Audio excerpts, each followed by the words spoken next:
How do you know which is the right night vision mount for you and arm assembly or bridge? For me, that took trial and error. I was such a big fan of the INVG mount because of its rotation. But because I knew I was going to get 2 tubes later on, I started out with the dual bridge. I found out that with the dual bridge on the INVG mount wasn't the optimal solution.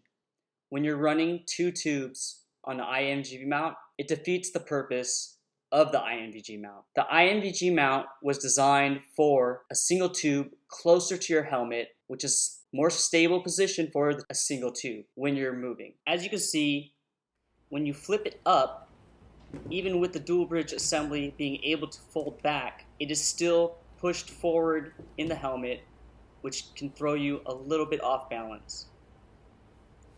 That is why with the INVG mount, having a single arm and a single tube is much more optimal.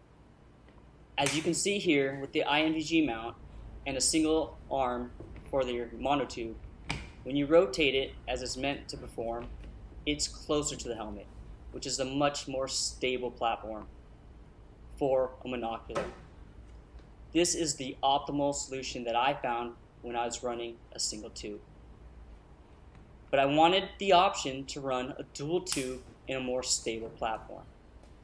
So I purchased the Norotos Rhino 2 with a bayonet horn NVG mount, and I modified it with a dovetail adapter. And I'll show you how to do that on the cheap in another video. When you put a single tube with a single arm on the Norotos titanium mount and you flip it in the up position, it's okay, but it does stick up and I didn't want it getting snagged. That's why the Norotos INVG mount is such a superior option when running a single tube. When running a dual tube system, the Norotos Rhino 2 is the superior option.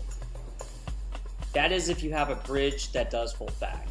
As you can see here, when it's in the up position, it does stick up, but because the bridge does fold back, it does get tighter and more centered to the helmet, creating a more stable platform. I hope this video helps you out when you're choosing the proper mount and arm for your system. Stay tuned and like and subscribe, and I'll show you how to make this Norotos dovetail mount for about $100.